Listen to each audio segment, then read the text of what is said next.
Welcome to the audiobook edition of Crossing Hearts by Shelfie Bennett, proudly published by Shelfie Publishing. Settle in for a heartfelt journey of love, resilience, and the beautiful complexities of two souls finding their way to each other against all odds. In this contemporary interracial romance, Shelfie Bennett masterfully weaves a story that celebrates love's ability to bridge divides and defy expectations. Whether you're new to the world of contemporary romance or a devoted fan, Crossing Hearts is a story that will captivate your heart and leave you rooting for its unforgettable characters. For those who want to dive deeper into the world of Crossing Hearts, you can grab the digital edition, ebook, by following the link in the description. Don't miss out on having this modern romance on your digital shelf. Now, get comfortable, press play, and let the magic of Crossing Hearts begin. Chapter 1. Opposite Worlds Collide. Naomi Carter adjusted the strap of her emerald green evening gown as she entered the grand ballroom of the Metropolitan Event Center. The room glimmered under the light of massive crystal chandeliers, and the hum of polite conversation filled the air. Naomi felt an odd mixture of confidence and discomfort, as she often did in spaces like this. She wasn't one to shy away from a challenge. Being one of the few Black women in her company's executive pipeline had taught her to walk tall in rooms where she didn't always feel welcome, but there was something about these upper-crust charity events that felt particularly alien. The gala was a corporate requirement, and her boss had insisted she attend as a representative of Apex Innovations, a leading tech firm. Networking opportunities, he'd said with a smile that didn't quite reach his eyes. Naomi knew better. She was here to be seen as the company's token gesture toward diversity. She scanned the room, clutching her clutch bag tightly. The crowd was what she expected: older, overwhelmingly white, and dripping with wealth. A server offered her a glass of champagne, and she accepted it with a polite smile, though she had no intention of drinking. Naomi sipped cautiously, her eyes darting to the stage where the night's host was speaking passionately about the nonprofit the gala was supporting, an organization called Creative Futures, which provided arts programs for underserved youth. And tonight, we hope to raise enough funds to expand our reach into more schools across the city, the host, a tall man in a crisp navy suit, declared.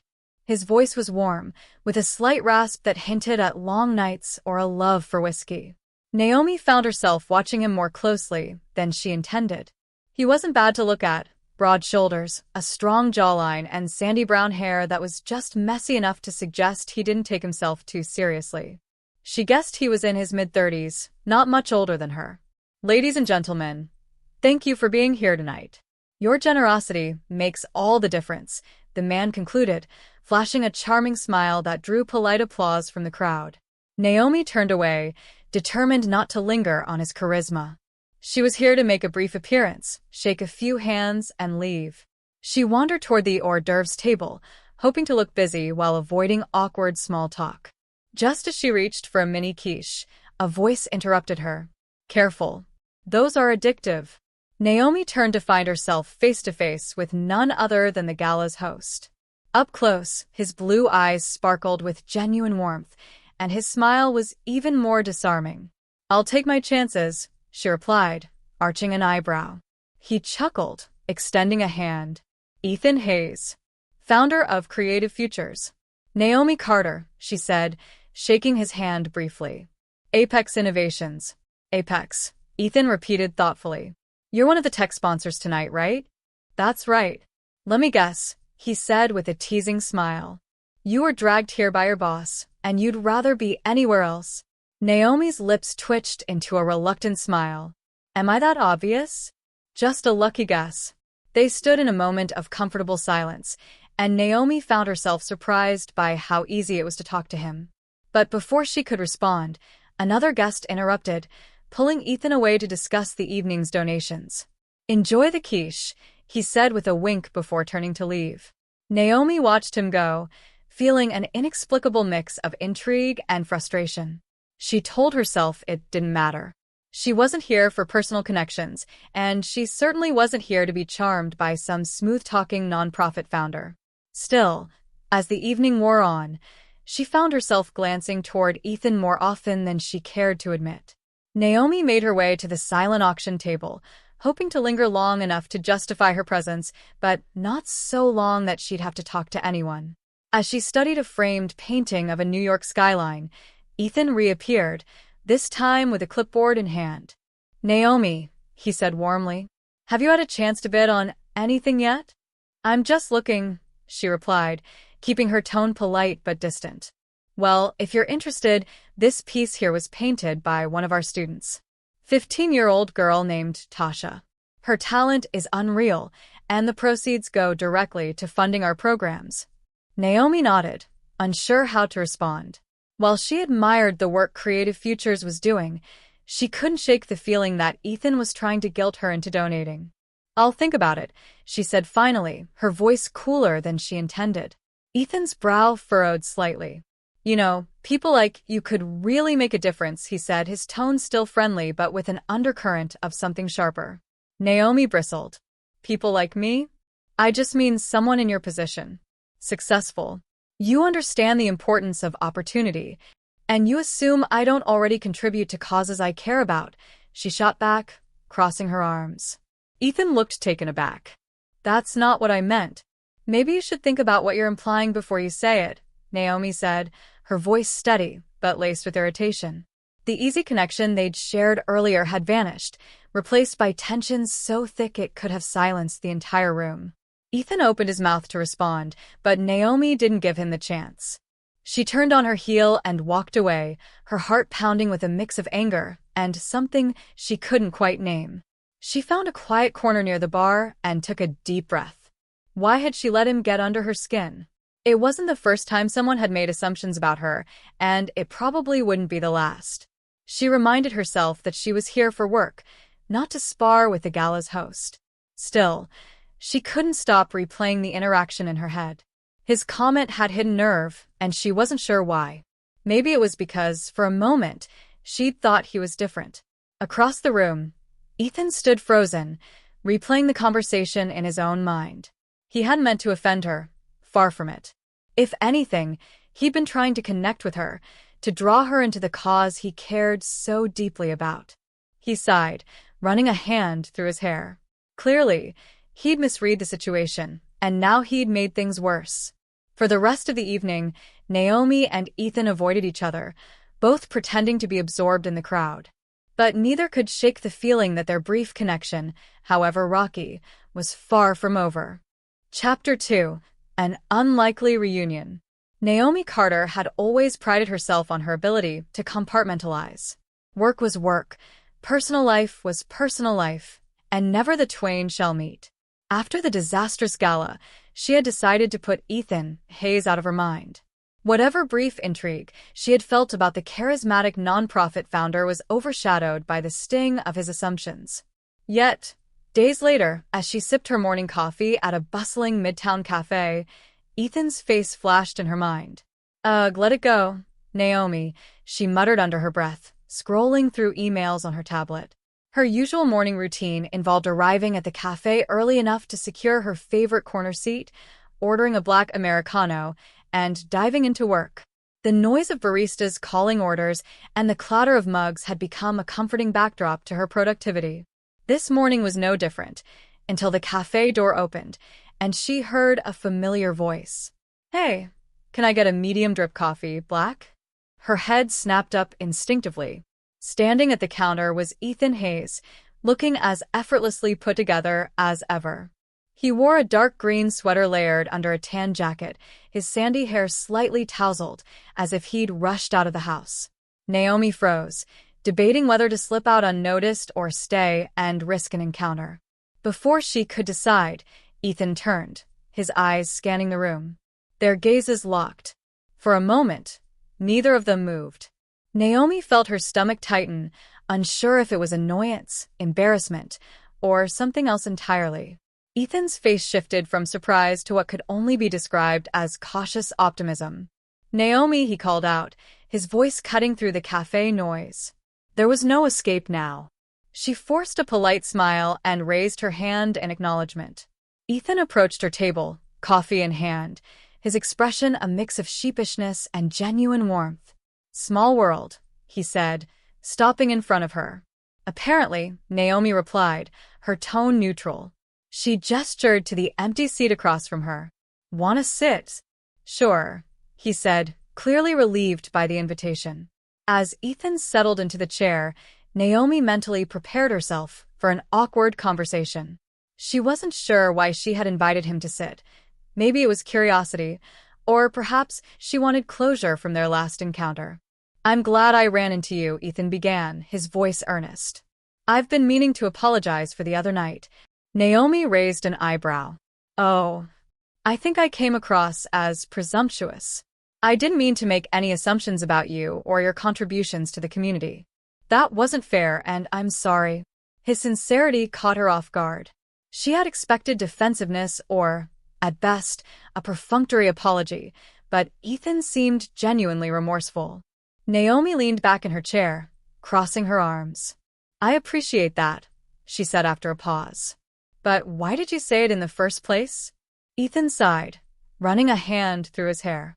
"I think I was trying too hard. I care so much about creative futures and the kids we serve that I sometimes get overzealous. But that's no excuse. I should have taken the time to understand where you were coming from instead of jumping to conclusions."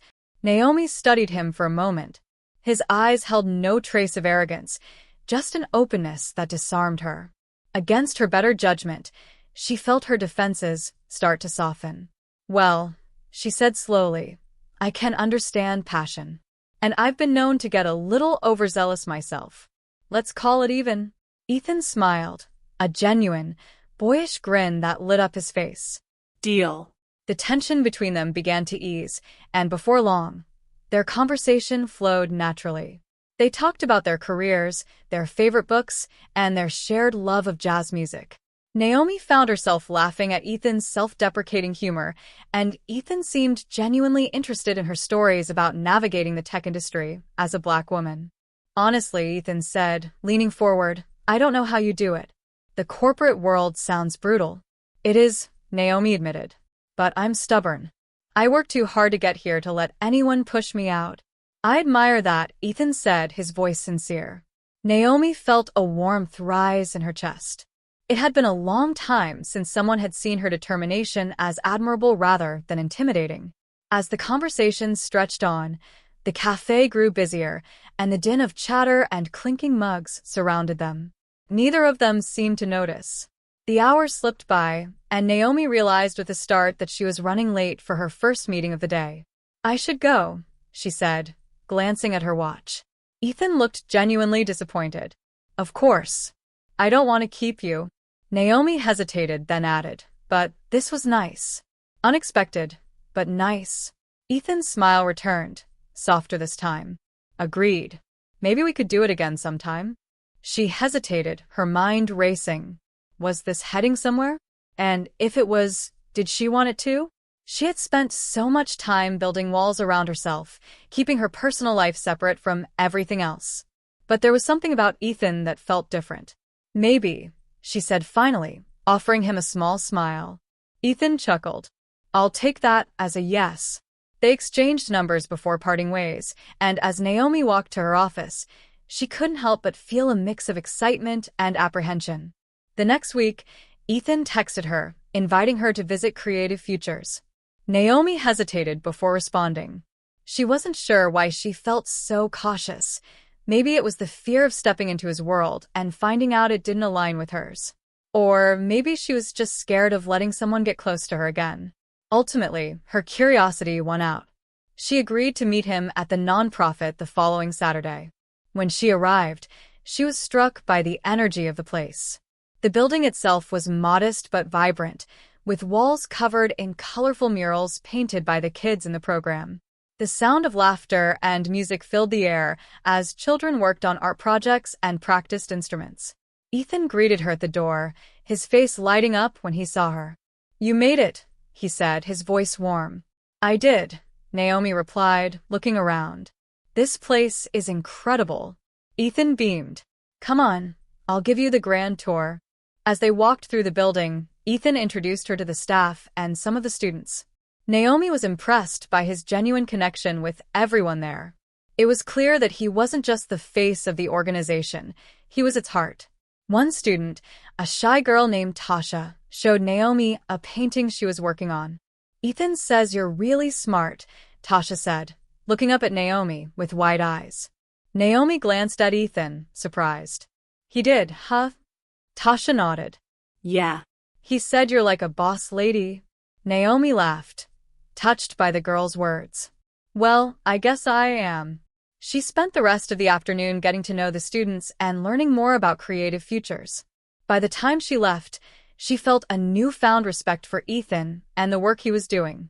Later that evening, Ethan texted her, "Thanks for coming today. It meant a lot to the kids, and to me." Naomi stared at the message for a moment before typing back, "It was my pleasure. You've got something special there." As she hit send, she felt a flutter of something she hadn't felt in a long time. Hope. Ethan Hayes was beginning to chip away at her walls, and for the first time in years, Naomi wondered if letting someone in might not be so bad after all. Chapter 3. Sparks of Connection. Naomi checked her reflection in the mirror for the third time.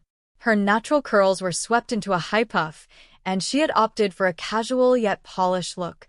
Dark skinny jeans, a flowing mustard blouse, and hoop earrings that added a touch of flair. She told herself it wasn't a date. Ethan had framed the evening as a hangout, but Naomi couldn't shake the nerves bubbling in her chest. "Why am I even nervous?" she thought to herself, adjusting the strap of her purse. It wasn't as if she hadn't been on dates before. But there was something about Ethan, his unfiltered enthusiasm, his ability to disarm her with a single look, that felt different. Riskier. When she arrived at the bookstore, Ethan was waiting outside. He wore a navy blazer over a simple white t-shirt, paired with jeans and boots. His face lit up when he saw her, and Naomi's stomach did a little flip. "Hey," he said warmly. "You look great." "Thanks," Naomi replied, fighting the smile tugging at her lips. "You don't look so bad yourself." Ethan held the door open for her, and they stepped into the cozy space. The scent of old books and coffee wrapped around them like a familiar hug. "This place is amazing," Naomi said, glancing around at the neatly organized shelves and handwritten staff recommendations. "I thought you'd like it," Ethan said, trailing behind her as she wandered toward the fiction section. Naomi picked up a worn copy of Their Eyes Were Watching God by Zora Neale Hurston. "This book," she said, holding it up, "changed my life." Ethan tilted his head. "How so?" "It was the first time I saw a Black woman's voice celebrated like this," Naomi explained. "Janie Crawford's journey, the way she fought for her autonomy and her happiness, felt so personal to me." Ethan nodded thoughtfully. "I'll admit, I've never read it. But it's going on my list now." Naomi raised an eyebrow. "You've never read Zora Neale Hurston? That's unacceptable."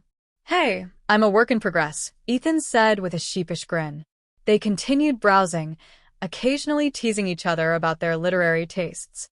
Naomi discovered Ethan had a penchant for science fiction, which surprised her. "You don't seem like the starships and aliens type," she said, smirking. Ethan chuckled. "I like stories that make you think about what's possible. What about you? What's your guilty pleasure genre?" "Romantic comedies," Naomi admitted with a laugh.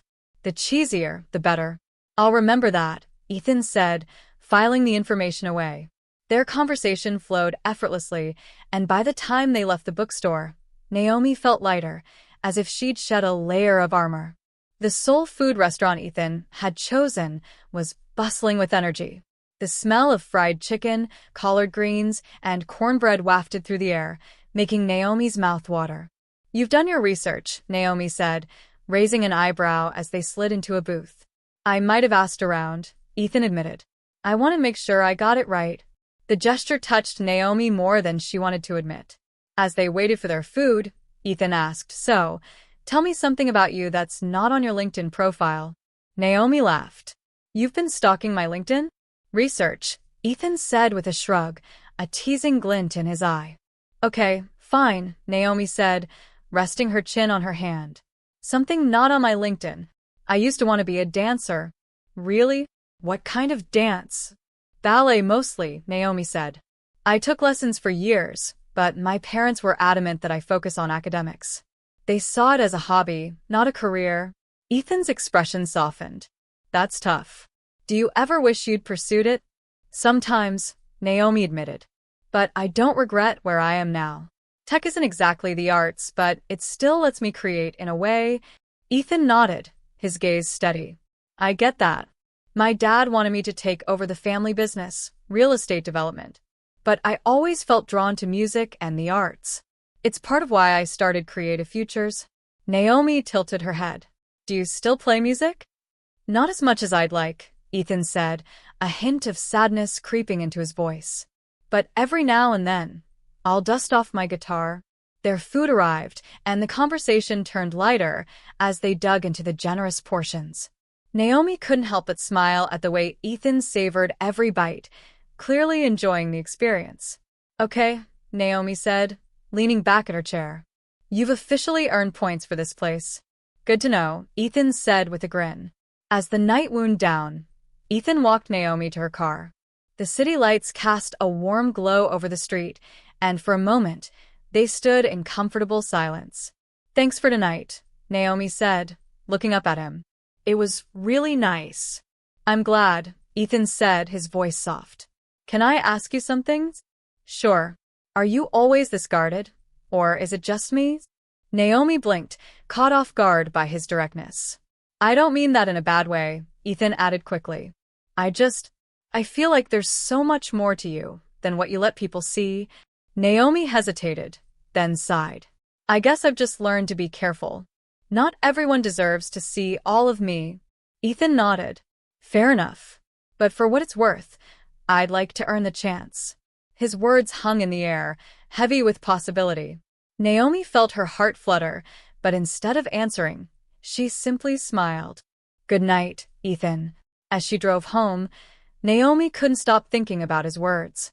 For the first time in a long time, she felt the faintest glimmer of hope that maybe, just maybe, letting someone in wouldn't be so bad after all. The following weekend, Naomi found herself standing in front of the modest but colorful building that housed Creative Futures. Ethan had invited her to visit the nonprofit, and despite her initial reservations, she had agreed. She was curious both about the work he did and if she was honest about him. Naomi. Ethan's voice called out warmly as he emerged from the entrance, a clipboard in hand. He wore a casual button-up shirt rolled at the sleeves, paired with dark jeans. He looked entirely in his element. Hey, Naomi said with a small smile. I hope I'm not interrupting. Not at all.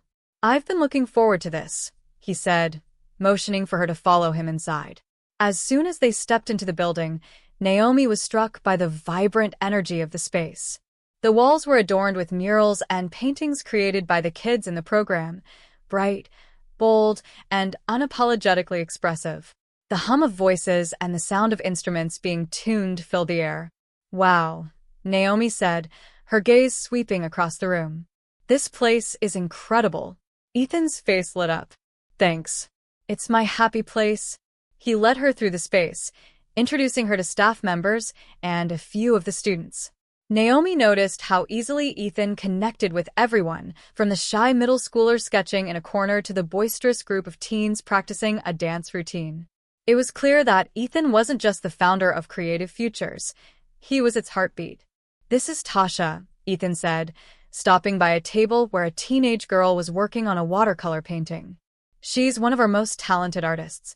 Tasha, a petite girl with curly hair pulled into two puffs, looked up and gave Naomi a shy smile.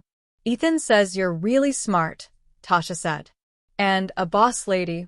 Naomi blinked in surprise, then laughed. He said that, huh? Tasha nodded earnestly. Yeah. He talks about you all the time. Naomi glanced at Ethan, who suddenly seemed very interested in the paintbrushes on the table. She decided not to press him on it yet. Well, Tasha, your work is amazing, Naomi said sincerely, admiring the delicate strokes of the girl's painting. Thanks, Tasha said, her smile widening. As they continued the tour, Naomi found herself more and more impressed by the impact Creative Futures had on the kids who came through its doors. She could see how much the program meant to them and how much they admired Ethan. You've built something really special here, Naomi said as they stood in a quiet corner of the building. Ethan shrugged, though his expression was filled with pride. It's not just me. It's the team, the kids, the community. I just had the idea. Naomi shook her head. Don't downplay it. What you're doing here, it matters. Ethan looked at her, his blue eyes steady. Hearing you say that, it means a lot. For a moment, the noise around them seemed to fade, and Naomi felt a warmth bloom in her chest. She wasn't sure what it was about Ethan, but he had a way of making her feel seen in a way that was both exhilarating and terrifying. As the day wound down, Ethan offered to walk Naomi to her car. The late afternoon sun cast a golden glow over the street, and the air was crisp with the first hints of autumn. Thanks for coming today, Ethan said as they reached her car. I know this isn't exactly your scene. Naomi leaned against the car door, crossing her arms. What makes you say that? Ethan hesitated. I don't know. You seem more corporate. Not in a bad way, he added quickly. You just have that polished, high-achiever vibe. Naomi arched an eyebrow. And you think I can't hang out with artsy types? Ethan laughed. Fair point. You fit in better than I expected. I'm full of surprises, Naomi said with a smirk. I'm starting to see that, Ethan said, his voice softening. Let me take you to dinner. As a thank you for today. Naomi hesitated. She could feel the pull between them growing stronger, but part of her was still wary of getting too close. Okay, she said finally. Ethan chose a small, family-owned Italian restaurant tucked away on a quiet street. The atmosphere was warm and intimate, with soft lighting and the scent of garlic and fresh herbs filling the air. As they sipped wine and shared plates of pasta, their conversation grew deeper. What about you? Naomi asked, swirling her wine glass. What's something about you that most people don't know? Ethan leaned back in his chair, his expression thoughtful. Well, here's one. I was married once. Naomi's eyes widened. You were? Yeah, Ethan said, a hint of sadness creeping into his voice. It was a long time ago. We were young and thought we had it all figured out. Turns out we didn't. What happened? We wanted different things, Ethan said simply. She wanted the kind of life my family could give her, big house, country club memberships, all of that.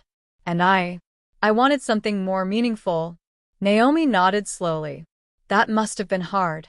It was, Ethan admitted. But it taught me a lot about what I want in a partner. Someone who values the same things I do. Someone who gets me. Naomi felt her heart skip a beat. She wasn't sure if Ethan was intentionally directing his words at her, but they struck a chord nonetheless. What about you? Ethan asked. What's your relationship history? Naomi hesitated. She wasn't used to sharing this part of herself, but something about Ethan made her want to open up. I was in a serious relationship a few years ago, she said. We were even talking about marriage. But it didn't work out. Why not? He cheated, Naomi said, her voice tight. With someone I thought was a friend. Ethan's expression darkened. That's awful. I'm sorry.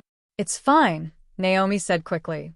I mean, it's not fine, but I've moved on. It just made me more cautious about who I let in. Ethan nodded, his gaze steady. That makes sense. But I hope you know that not everyone's like that. Naomi felt a lump form in her throat. I'm starting to see that, she said softly. As the night ended, Ethan walked Naomi to her car once again. This time, there was no hesitation between them. Thank you for tonight, Naomi said, her voice barely above a whisper. Ethan stepped closer, his gaze locking with hers. No, thank you.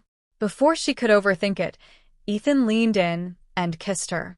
It was soft and tentative at first, but it quickly deepened, and Naomi felt herself melting into him.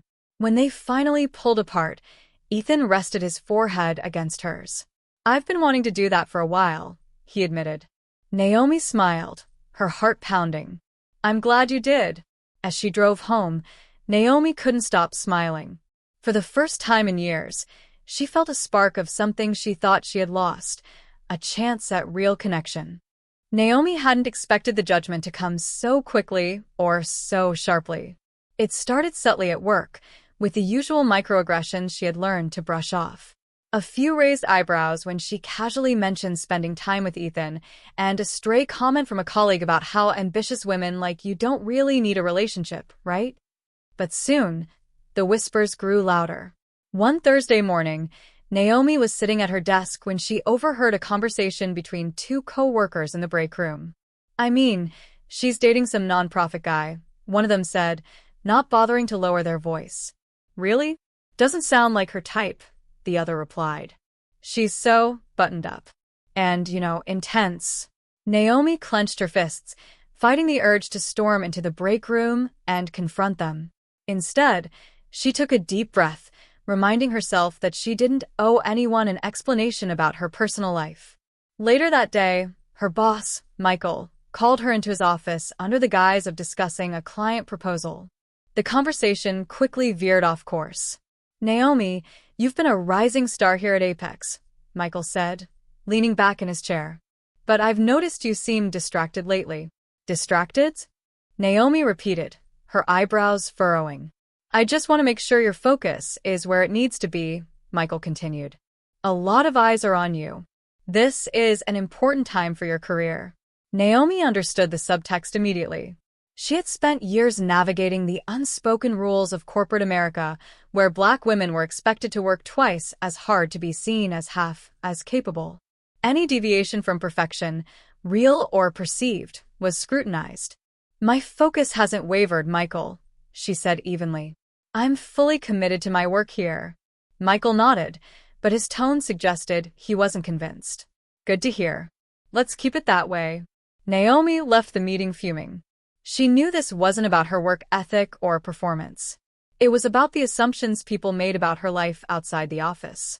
Meanwhile, Ethan was facing challenges of his own. He had spent weeks avoiding a difficult conversation with his father, Richard Hayes, a successful real estate developer who had never understood Ethan's decision to leave the family business. Ethan knew that introducing Naomi into the equation would only complicate things further, but he also knew he couldn't avoid it forever. One Sunday afternoon, Ethan drove out to his parents' estate in Connecticut, the sprawling house standing as a testament to his father's success. Richard greeted him in the study, a cigar in hand and a skeptical expression on his face. "Ethan," Richard said, gesturing for his son to sit. "To what do I owe the pleasures?" Ethan took a deep breath, steeling himself. "I wanted to talk to you about someone I'm seeing." Richard raised an eyebrow. "Oh, this is new. What's her name?"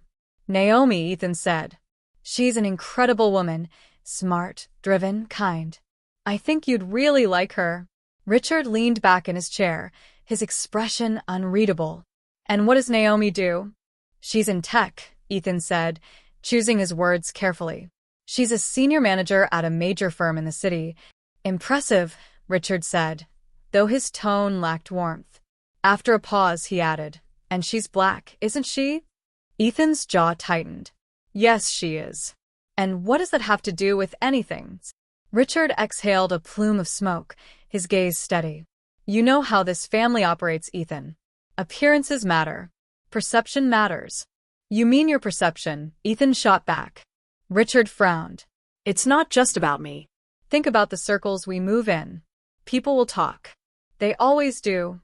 Ethan stood abruptly, his fists clenched at his sides. "I'm not interested in living my life based on what other people think. Naomi makes me happy, and that should be enough." "Happies?" Richard repeated, his voice cold. "Happiness is fleeting, Ethan. You need stability. Compatibility." Ethan shook his head, his chest tightening. "You don't even know her. And honestly, I don't care if you approve or not. I'm not here for your permission." Richard's expression darkened, but he said nothing as Ethan turned and walked out of the room. Later that week, Naomi and Ethan met for dinner at a quiet restaurant near her apartment. Both of them were carrying the weight of their respective challenges, though neither wanted to burden the other with their frustrations. The evening started off light, with Ethan regaling Naomi with stories about the kids at Creative Futures. But as the conversation shifted to Naomi's work, her mood darkened. "My boss had a talk with me this week," she said, swirling her wine glass. "Apparently, I'm distracted." "What?" Ethan said, his brows furrowing. "That's ridiculous." You're one of the most focused people I've ever met. Naomi sighed. It's not about my work. It's about how I'm perceived. The moment I step out of line, they're ready to question my commitment. Ethan reached across the table to take her hand. I'm sorry you have to deal with that. It's not fair. Naomi appreciated his support, but a part of her couldn't shake the feeling that Ethan didn't fully understand the pressures she faced. What about you? She asked, changing the subject. Have you talked to your dad about us? Ethan hesitated, and Naomi immediately sensed the tension. I did, he admitted. And he wasn't exactly thrilled, Ethan said carefully. Naomi frowned. What does that mean? It means he has his biases, Ethan said, his tone defensive. But that doesn't matter to me. I told him that I care about you, and I'm not going to let his opinions get in the way. Naomi pulled her hand back, her appetite suddenly gone. Biases? That's putting it lightly. Ethan sighed. Naomi, you know how he is. He's old-fashioned and set in his ways. But I'm not him. That's not the point, Naomi said, her voice rising slightly. The point is, your father's opinions don't just disappear. They create ripples. And those ripples affect me, whether I like it or not. Ethan leaned forward, his expression earnest. I know this is hard, but I'm willing to fight for us. I need you to trust that. Naomi stared at him, her emotions a whirlwind of frustration, sadness, and something she couldn't quite name. She wanted to believe him, wanted to trust that their connection could withstand the challenges ahead. But the weight of their different worlds felt heavier than ever. I need some time to think, she said finally, her voice barely above a whisper. Ethan's face fell, but he nodded. Take all the time you need. I'll be here. As Naomi walked home alone, she couldn't shake the feeling that they were standing on the edge of something fragile. And for the first time since meeting Ethan, she wasn't sure if their love was strong enough to survive the cracks. Chapter 4. Finding Common Ground. After their tense dinner, Naomi and Ethan fell into an uneasy rhythm of avoidance. Naomi buried herself in work, throwing herself into deadlines and late-night meetings to escape the knot of emotions tightening in her chest. Ethan, for his part, focused on creative futures, pouring his energy into the upcoming youth showcase. The days stretched into a week without a word exchanged between them. For Naomi, the silence was equal parts a relief and a source of pain. She told herself she needed the distance to think, but the truth was, she missed him more than she wanted to admit. At work, the tension she carried began to manifest in her interactions. Her assistant, Maya, noticed the change immediately. You okay, Naomi? Maya asked one afternoon as she handed Naomi a stack of documents to review. I'm fine, Naomi said quickly, though her tone was sharper than intended. Maya hesitated, then said softly, if you need someone to talk to, I'm here. Naomi forced a smile. Thanks, Maya. I'll be okay. That evening, as Naomi sat alone in her apartment with a glass of wine, Ethan's name popped up on her phone screen. Her heart leapt before she realized it was just a text. Ethan, hey. I miss you. I hope we can talk soon. Naomi stared at the message for several minutes, her thumb hovering over the keyboard. Part of her wanted to respond immediately, but another part wasn't ready. Instead, she placed the phone face down on the coffee table and closed her eyes, her mind swirling with doubt. On the other side of the city, Ethan sat in his tiny apartment, staring at his phone. He knew he'd pushed too hard during their last conversation, but he hadn't expected her to retreat so completely. Maybe I came on too strong, he muttered, running a hand through his hair. He thought back to his argument with his father. While Richard's disapproval wasn't a surprise, it had still hit Ethan harder than he wanted to admit. He hated the way his father's voice lingered in his head, sowing seeds of doubt about his relationship with Naomi. At Creative Futures, Ethan found himself more distracted than usual. Tasha, one of the students, noticed his mood and called him out on it. Ethan, are you okay? She asked, setting down her paintbrush. I'm fine, Tash, he said with a weak smile. You don't look fine, she said bluntly. Did you and Naomi have a fight? Ethan blinked in surprise. How do you? You talk about her all the time, Tasha said, rolling her eyes. You're kind of obvious. Ethan chuckled despite himself. Yeah, we had a disagreement. But it's complicated. Tasha tilted her head. Did you say sorry? It's not that simple, Ethan said. But yeah, I did. Now it's up to her. Okay, Tasha said with a shrug. But you shouldn't give up. Ethan smiled at the teenager's wisdom. I don't plan to. The next weekend, Naomi decided to clear her head with a long walk through Central Park. The crisp autumn air and the crunch of leaves underfoot were soothing, but her thoughts kept circling back to Ethan. She stopped at a bench overlooking the lake, pulling her coat tighter around her. Her phone buzzed in her pocket, and this time, she couldn't ignore it. It was Maya. Hey, Maya said when Naomi answered. I know it's none of my business, but you've seemed really off lately. Is everything okay? Naomi hesitated, then sighed. It's complicated.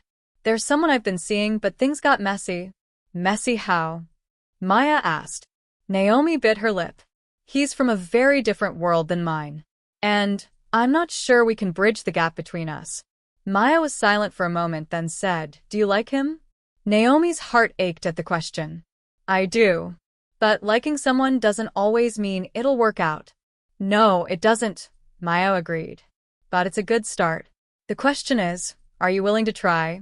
The call stayed with Naomi for the rest of the day. That evening, she finally mustered the courage to text Ethan back. Naomi, hey. Can we meet? They met at the same cafe where they had run into each other weeks earlier. Ethan was already seated when Naomi arrived, and his face lit up when he saw her. Hey, he said softly as she sat down. Hey, Naomi replied, suddenly feeling nervous. They sat in awkward silence for a moment before Ethan said, I'm sorry if I pushed too hard. I didn't mean to make you feel like you had to choose between us and everything else in your life. Naomi shook her head. It's not just you. It's everything. Work, my family's expectations, the way people look at me when they see us together. It's a lot. Ethan reached across the table, taking her hand. I get that. And I'm not asking you to handle it all on your own. I want to be in this with you, if you'll let me. Naomi felt a lump rise in her throat. I'm scared, Ethan. I've been burned before, and I don't know if I can go through that again. I'm scared too, Ethan admitted. But I think what we have is worth the risk. They sat in silence for a moment, their hands still intertwined. I want to try, Naomi said finally, her voice barely above a whisper. Ethan's face broke into a relieved smile. Me too. With their relationship back on track, Naomi and Ethan began to tackle their challenges head-on. At work, Naomi confronted Michael about his subtle criticisms of her performance. I've been hearing a lot of feedback about how I'm distracted, Naomi said during a one-on-one meeting. I'd like to know what that's based on. Michael looked uncomfortable. It's just a perception, Naomi. You've been a little less engaged lately. I've hit every deadline and exceeded every target, Naomi said firmly. If there's an issue with my performance, I'd like to hear it. If not, I'd appreciate it if we focused on my results rather than speculation about my personal life. Michael stammered an apology, and Naomi left the meeting feeling more empowered than she had in weeks. Meanwhile, Ethan took a step toward mending his relationship with his father. He invited Richard to the Creative Futures Showcase, hoping to show him the impact of his work. To Ethan's surprise, Richard showed up. Though he remained reserved, Ethan could see a flicker of pride in his father's eyes as the kids performed. After the event, Richard pulled Ethan aside. You've built something good here, he said gruffly. Thanks, Dad, Ethan said, his chest tightening. It wasn't a full reconciliation, but it was a start. Naomi and Ethan began spending more time together, finding joy in the little things, late-night conversations, shared meals, and stolen moments of laughter. One evening, as they sat on Naomi's couch watching an old romantic comedy, Ethan turned to her and said, You know, I've never felt this way about anyone before. Naomi smiled, her heart full. Me neither. For the first time in years, she felt hopeful, not just about their relationship, but about the future they could build together. Chapter 5. Public and Personal Backlash. The warmth of their growing connection was undeniable, but as Naomi and Ethan grew closer, the world around them seemed determined to test their bond. With every step forward, new obstacles arose, not just from strangers, but from the people closest to them. It started with a seemingly innocent email that landed in Naomi's inbox one Monday morning. The subject line read, "Congratulations on the feature." Naomi frowned as she opened the email. It was from a colleague, and it included a link to a blog post on a popular corporate gossip website. Her stomach dropped as she clicked the link and saw the headline. Tech Trailblazer or Tabloid Fodder. Apex Innovations rising star sparks controversy over interracial romance. Her heart raced as she scanned the article. It was filled with veiled jabs at her personal life, questioning whether her relationship with Ethan was appropriate for someone in her position. The piece painted her as a social climber, implying that Ethan's nonprofit work was a step down from her professional achievements. Naomi's hands trembled as she closed the article. She felt a mixture of anger, embarrassment, and betrayal. Who had leaked her personal life to the press? She didn't have long to dwell on it. As soon as she stepped into the office, she could feel the shift in the atmosphere. Colleagues who had once been friendly now avoided eye contact. Conversations hushed as she passed by. By lunchtime, her assistant Maya had burst into her office, eyes wide. "Naomi, have you seen?" "Yes, I've seen it," Naomi interrupted, her voice clipped. "It's complete garbage," Maya said fiercely. "Whoever wrote that has no idea who you are." Naomi appreciated Maya's loyalty, but the damage was done. She could feel the weight of judgment pressing down on her, and she wasn't sure how to shake it off. Ethan first heard about the article when Tasha mentioned it during an art class at Creative Futures. "Did you know Naomi's famous now?" the teenager said with a mischievous grin. "What are you talking about?" Ethan asked, setting down a stack of paintbrushes. Tasha pulled out her phone and showed him the article. Ethan's jaw tightened as he read it, his frustration mounting with every word. "That's ridiculous," he muttered. "Why do people care who she's dating?" Tasha asked, clearly baffled. "Good question," Ethan said, though he already knew the answer. It wasn't just about Naomi and him. It was about the societal discomfort with a black woman and a white man daring to challenge the norms. That evening, Ethan called Naomi. She didn't answer at first, but he persisted. "Ethan," she said finally, her voice weary. "Naomi, I saw the article," he said gently. "Are you okay?" "Not really," she admitted. "It feels like my entire life is on display for people to judge." "I'm so sorry," Ethan said. "I hate that you're going through this because of me." "It's not your fault," Naomi said, though a part of her couldn't help but wonder if their relationship was worth all the scrutiny. "I want to fix this," Ethan said. "Let me help." "How?" Naomi asked, her voice tinged with frustration. "You can't control what people say about us." "No," Ethan said firmly. "But I can stand by you. And I will, no matter what." The backlash wasn't confined to the workplace or the media. Naomi's family had their own opinions about her relationship with Ethan, and they didn't hesitate to voice them. One Saturday afternoon, Naomi visited her parents' home for lunch. Her mother, Grace, had prepared a feast of fried chicken, collard greens, and sweet potatoes. The smell filled the air as Naomi sat at the dining table, trying to anticipate how the conversation would go. Her father, Robert, was the first to bring up the topic. "So," he said, his tone carefully neutral, "this Ethan guy. He's all over the internet." Naomi sighed. "Dad, please don't start." "I'm just saying," Robert continued, "you've worked so hard to get where you are. Do you really want to risk everything for this?" "For what, exactly?" Naomi asked, her voice steady but sharp. "For a man who doesn't understand what it means to be in your shoes," Robert said. "You think he can relate to the struggles you faced as a black woman? You think he can protect you from what the world will throw at you?" Grace chimed in. "Your father has a point, Naomi. We're just worried about you. People already expect us to fail. Why give them ammunition?" Naomi clenched her fists under the table. She had expected resistance, but hearing it from her parents stung more than she anticipated. "Ethan supports me in ways you can't see," she said, her voice calm but firm.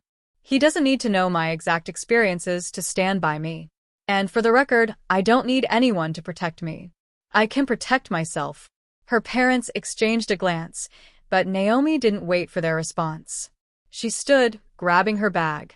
"Thanks for lunch," she said coolly. "I'll see you next time." As she walked out of the house, tears pricked her eyes. She hated the feeling of being torn between two worlds, but she refused to let anyone dictate her happiness. Not her parents, not her colleagues, and certainly not the media. Determined to take control of the narrative, Naomi and Ethan decided to attend an upcoming charity gala together. They knew it would draw attention, but they wanted to show the world, and themselves, that they weren't ashamed of their relationship. Naomi spent hours preparing for the event, choosing a sleek black gown that exuded confidence. When Ethan arrived to pick her up, he couldn't hide his admiration. "You look incredible," he said, his voice full of awe. "Thanks," Naomi said with a small smile. "Ready to face the circus?" "Only if you are," Ethan replied, offering his arm. At the gala, all eyes were on them as they walked into the room. Naomi could feel the whispers and stares, but she kept her head high, refusing to let anyone see her discomfort. Ethan stayed close by her side, introducing her to his connections in the nonprofit world. To her surprise, many of them were warm and welcoming, offering genuine praise for her work in tech and expressing admiration for her resilience. As the evening progressed, Naomi began to relax. She even found herself laughing at one of Ethan's jokes, the sound cutting through the tension she had been carrying for weeks. Later, as they danced under the soft glow of the chandeliers, Ethan leaned in and whispered, "Thank you for being here with me. I know it's not easy." Naomi looked up at him, her eyes shining. "It's not, but it's worth it." By the end of the night, Naomi felt a renewed sense of strength. She realized that while the world might never fully accept their relationship, she didn't need the world's approval. She only needed to trust in herself, and in Ethan. The next day, she called her parents and invited them to dinner with Ethan. It was a small but significant step toward bridging the gap between her two worlds. At work, she met with HR to address the gossip and made it clear that her personal life was not up for discussion. She also began mentoring younger women of color in the company, using her platform to create a more inclusive environment. Ethan, for his part, continued to show up for Naomi in every way that mattered. He supported her career ambitions, encouraged her to pursue her passions, and stood by her side through every challenge. Together, they proved that love, real, messy, complicated love, was worth fighting for. Chapter 6: Rebuilding Trust and Finding Strength.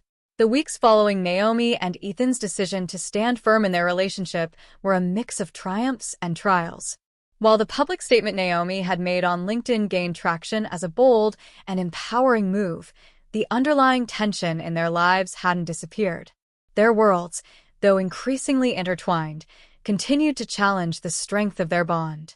At work, Naomi doubled down on her performance, determined to silence any lingering doubts about her focus.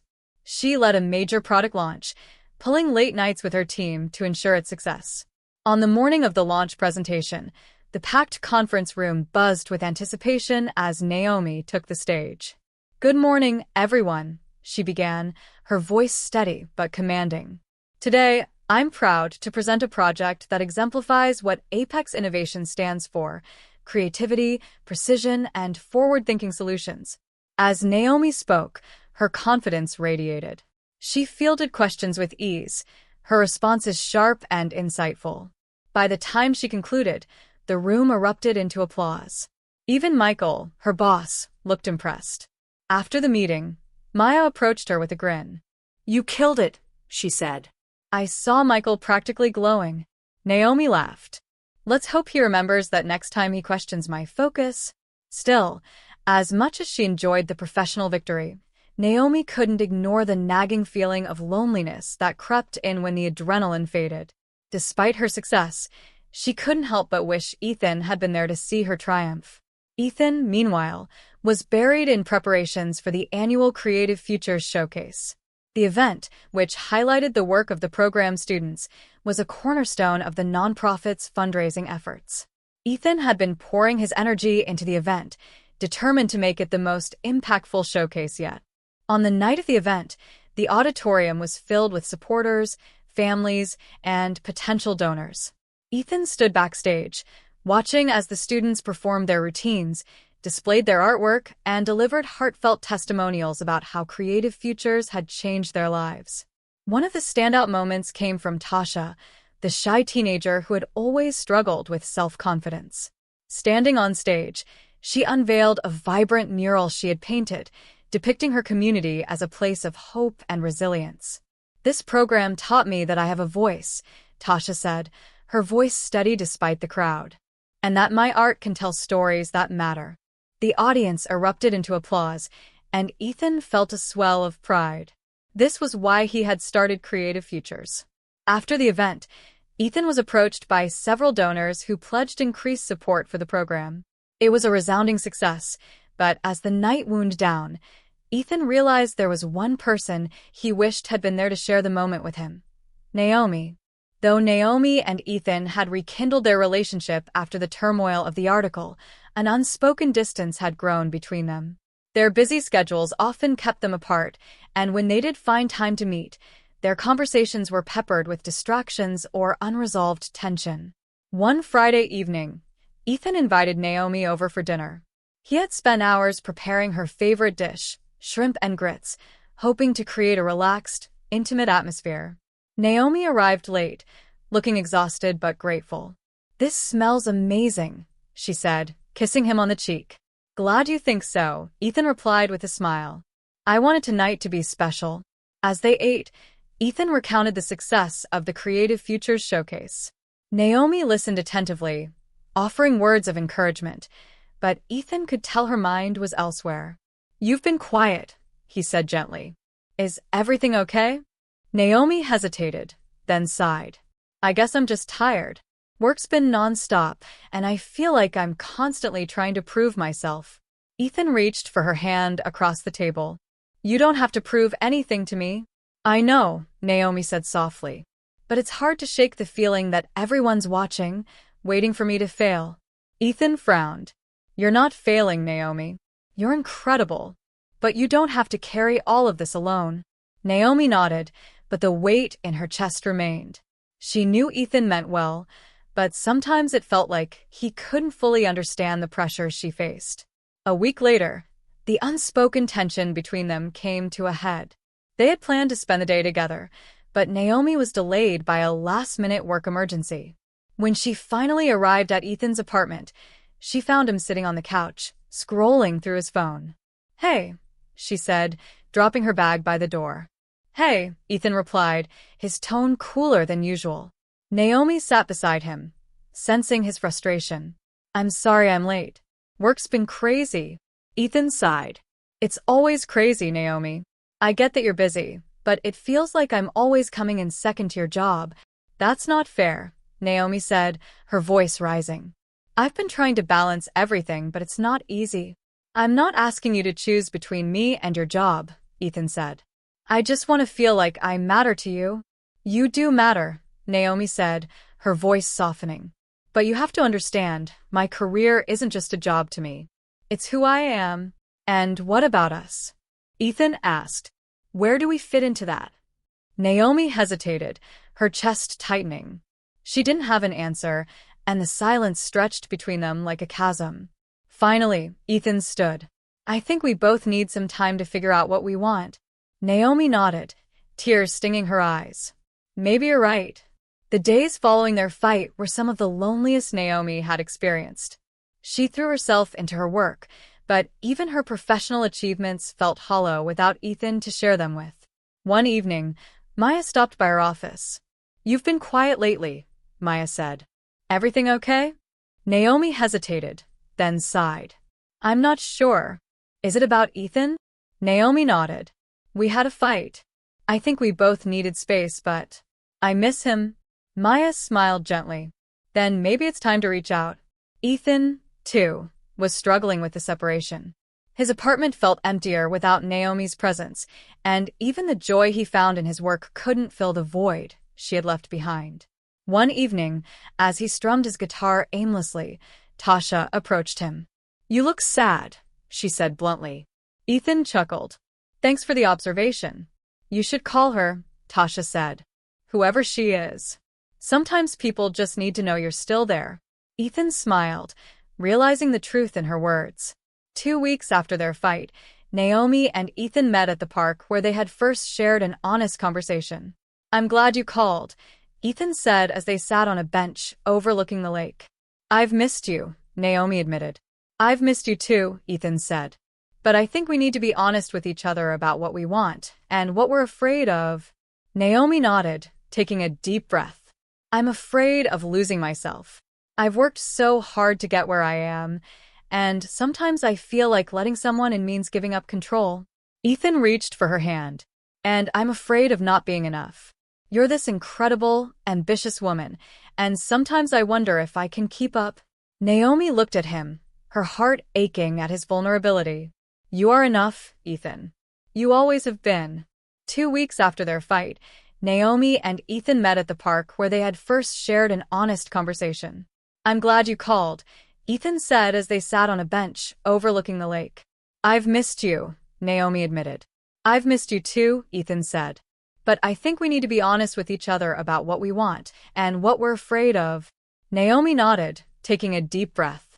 "I'm afraid of losing myself.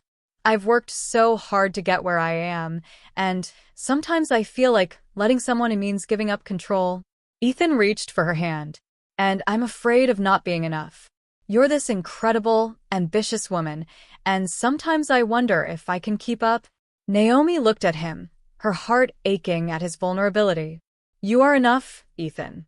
You always have been. And you don't have to give up control to let me in," Ethan said. "I just want to be your partner. To face the world with you, not against you." Tears welled in Naomi's eyes. "I want that too."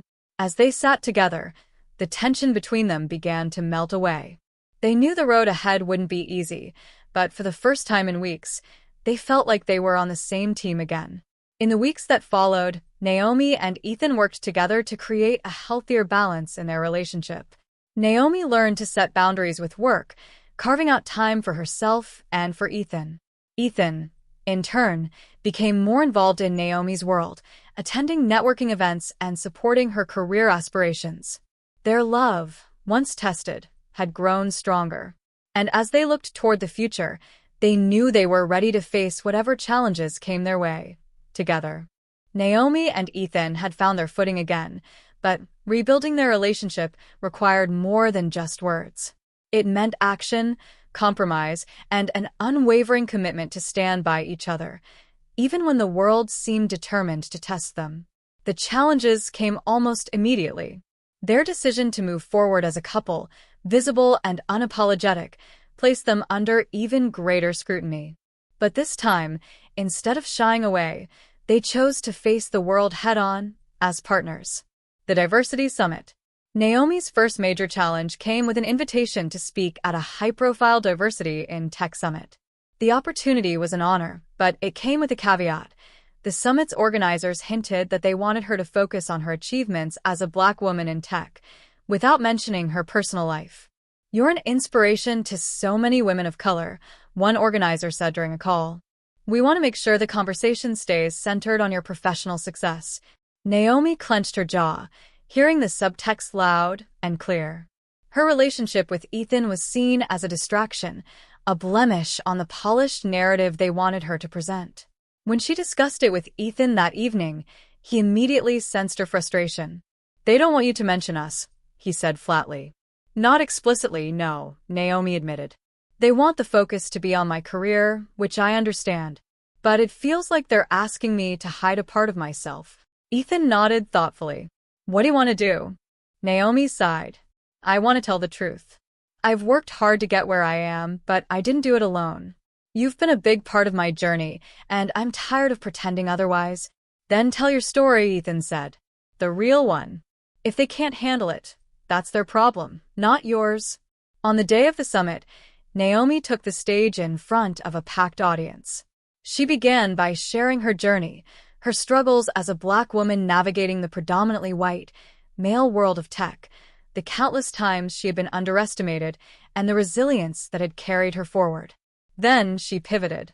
"Success isn't just about individual effort," she said. "It's about the people who stand by you, who challenge you to be better, and who remind you of your worth when you start to doubt it. For me, one of those people is my partner, Ethan. A murmur rippled through the audience, but Naomi didn't waver. Our relationship has taught me so much about courage and vulnerability. It hasn't always been easy. We've faced judgment and doubt from people who don't understand us. But it's also shown me the power of love that transcends differences. When she finished, the room erupted into applause. Naomi felt a surge of relief and pride. She had spoken her truth, and it had been received with open arms.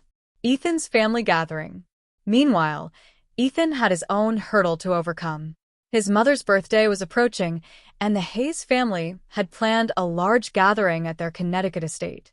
For years, Ethan had avoided bringing partners to family events, knowing how critical and judgmental his father could be. But this time, he refused to leave Naomi out of the picture. "I want you to come with me," Ethan said one evening as they sat on Naomi's couch. "To your parents' estate?" Naomi asked, raising an eyebrow. "Yes," Ethan said firmly. "It's important to me." "You're important to me." Naomi hesitated. She knew how much this meant to Ethan, but the thought of facing his family, particularly his father, was daunting. "What if it doesn't go well?" she asked softly. "Then it doesn't go well," Ethan said. "But we'll face it together." On the day of the party, Naomi dressed in a simple yet elegant navy dress, her nerves mounting as they drove through the winding roads leading to the Hayes estate. When they arrived, the sprawling mansion loomed before them, its pristine exterior a stark contrast to the warm, lively atmosphere of Naomi's childhood home. Ethan held her hand tightly as they entered. His mother, Margaret, greeted them warmly, her eyes lighting up when she saw Naomi. "Naomi, it's so lovely to finally meet you," Margaret said, pulling her into a hug. "Thank you for having me," Naomi said, her voice steady despite her nerves. But it wasn't long before they encountered Richard. The patriarch of the Hayes family stood near the bar, a glass of scotch in hand, his expression unreadable as he watched them approach. "Dad," Ethan said, his tone neutral. "This is Naomi." Richard's eyes flicked to Naomi, his gaze appraising. "So, you're the one who's got my son so distracted." Naomi held her ground, meeting his gaze with calm determination. "And you're the one who raised him to stand by what he believes in?" For a moment, Richard said nothing. Then, to Naomi's surprise, he gave a curt nod. "Touché." The rest of the evening was a mixed bag. While Margaret and a few of Ethan's cousins made an effort to include Naomi in conversations, Richard remained distant, and a few guests whispered behind their backs. But Ethan never left her side, his presence a constant reassurance. "I'm proud of you," he whispered as they left the party. Naomi smiled. "I'm proud of us." A public stand. Their next major challenge came when Creative Futures was invited to participate in a citywide charity event. Ethan was asked to give a speech about the importance of arts education, and he decided to include Naomi in his presentation. During his speech, Ethan shared the story of Creative Futures' journey, highlighting the resilience and creativity of the students it served. Then he shifted the focus. "I've learned that building something meaningful requires not just passion, but partnership," he said. "I'm lucky to have found that partnership in Naomi Carter." Naomi, who was sitting in the audience, felt her cheeks flush as the crowd turned to look at her. "Naomi's brilliance and determination inspire me every day," Ethan continued. "And her belief in me, and in what we're building at Creative Futures, has strengthened my resolve to keep fighting for this cause." The room erupted into applause, and Naomi felt a swell of pride and love for the man standing on stage. After the event, several attendees approached Naomi to express their admiration for her and Ethan's partnership. "You two are such a power couple," one woman said. "It's inspiring to see you supporting each other like this." For the first time, Naomi felt like the world was beginning to see what she and Ethan already knew, that their love wasn't a weakness, but a source of strength. The new normal. In the weeks that followed, Naomi and Ethan continued to navigate their intertwined worlds with newfound confidence. They celebrated each other's victories, supported each other through setbacks, and found joy in the little moments: quiet dinners at home, long walks in the park, and spontaneous nights of dancing in their living room. One evening, As they sat on Naomi's balcony watching the city lights, Ethan turned to her and said, "You know, I think we're going to be okay." Naomi smiled, leaning her head against his shoulder. "I think so too." Their journey was far from over, but they knew they were ready to face whatever came next together. Chapter 8. Building a Future Together. Naomi and Ethan had weathered the storm of public scrutiny, workplace challenges, and family pressures. With each test, their bond had grown stronger. But the journey wasn't just about surviving adversity. It was about creating a life together that felt authentic and fulfilling. Now, as they began to settle into a new rhythm, Naomi and Ethan found themselves asking the big questions. What did their future look like? How could they continue to blend their different worlds? And most importantly, how could they ensure their love remained a source of strength for both of them? A new milestone. It was a crisp Saturday morning when Ethan brought up the idea of moving in together. They were sitting on Naomi's couch, sharing coffee and pastries from their favorite bakery. "Naomi," Ethan began, his tone careful but hopeful, "I've been thinking we spend so much time together already. What if we made it official and got a place together?" Naomi blinked, caught off guard. "You mean move in together?" Ethan nodded. Yeah. "I know it's a big step, but it feels like the right one. I want to wake up next to you every day, not just a few nights a week." Naomi set down her coffee, her mind racing. She loved Ethan, but the idea of sharing a home with someone brought up old fears. Her last serious relationship had ended in betrayal, and she wasn't sure if she was ready to give up the independence she had worked so hard to protect. "Ethan, she hesitated, searching for the right words. "I need some time to think about it." Ethan smiled gently, taking her hand. "Take all the time you need. I'm not going anywhere." Navigating the decision. Over the next few days, Naomi found herself wrestling with the idea. She talked it over with her best friend, Carmen, during one of their regular brunch dates. "So, Ethan wants to move in together?" Carmen asked, raising an eyebrow. "That's a big deal." "I know," Naomi said, stirring her mimosa absent-mindedly. "And I love him. I really do. But you're scared," Carmen finished for her. Naomi nodded. "What if it's too soon? What if it changes things between us? What if I lose myself again?" Carmen reached across the table, placing a reassuring hand on Naomi's. "Girl, I get it. But you're not the same person you were in your last relationship. You've grown so much, and Ethan isn't that guy. He's proven that he's in this for the long haul." Naomi sighed. "I know you're right. I just need to figure out how to let go of the fear." Ethan's concerns. Meanwhile, Ethan confided in his mother about his hopes and doubts. They were having lunch at a small cafe, a rare moment of quiet amid the chaos of their lives. "I brought up the idea of moving in with Naomi," Ethan said, stirring his soup. She didn't say no, but she seemed hesitant. Margaret smiled knowingly. "Naomi strikes me as someone who values her independence." "That's not a bad thing." "I know," Ethan said. "I just don't want her to think I'm trying to take anything away from her. I want to build something with her, something that's ours." Margaret reached for his hand. "Then give her the space to come to that decision on her own. Trust her, Ethan. If it's meant to be, she'll meet you halfway." The turning point. A week later, Naomi invited Ethan over for dinner, determined to talk things through. She had spent the past few days reflecting on their relationship and what it meant to her. As they sat at the table, Ethan noticed the nervous energy in her movements. "Is everything okay?" he asked. Naomi took a deep breath. "I've been thinking about what you said. About moving in together." Ethan set down his fork, his full attention on her. "And?" Naomi smiled, though her hands were trembling slightly. "I want to do it. I want to build a life with you.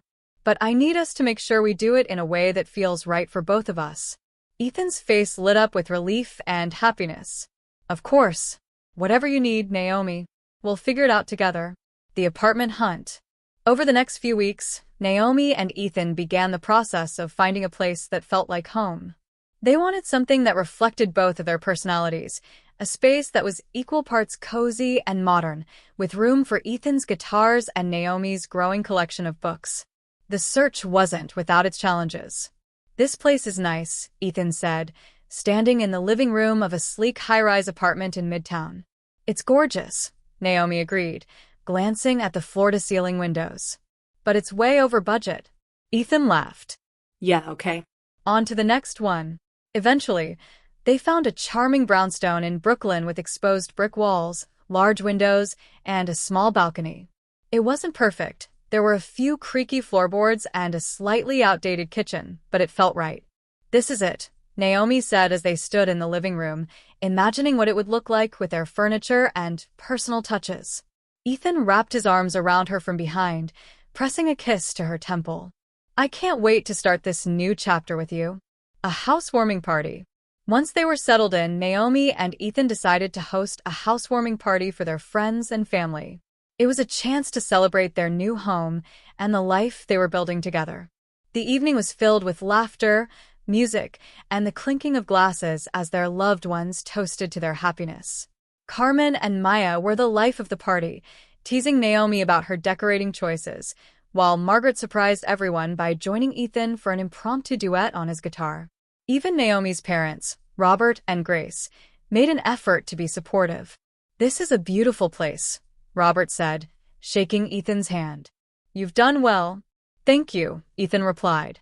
"It means a lot to have you both here." By the end of the night, as the last guests trickled out, Naomi and Ethan stood in the middle of their living room, surrounded by the remnants of the party. "We did it," Naomi said, leaning against Ethan. "We did," he agreed, holding her close. Looking ahead, as they fell into bed that night, Naomi felt a deep sense of peace. For the first time in a long time, she wasn't worried about what the future held. She and Ethan had faced so much together, and she knew they were ready for whatever came next.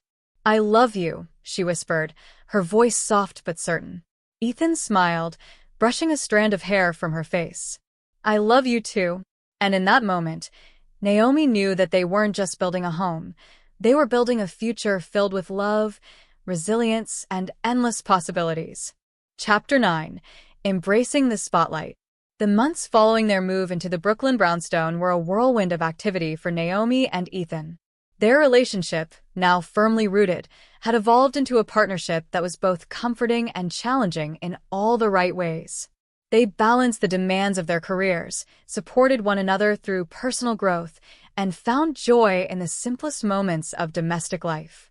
But just as they began to settle into their new normal, life threw another curveball. This time, it wasn't scrutiny or skepticism from those around them.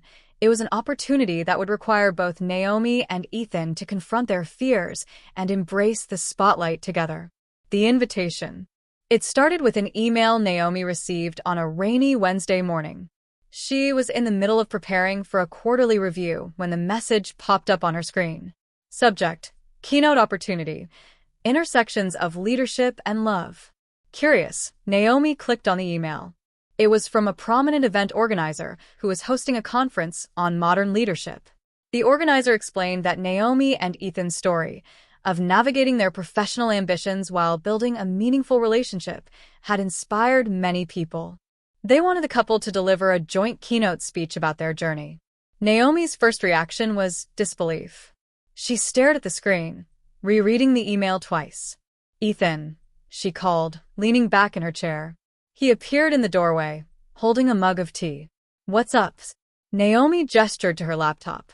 "We've been asked to speak at a conference. Together." Ethan raised his eyebrows. "A conference about what?"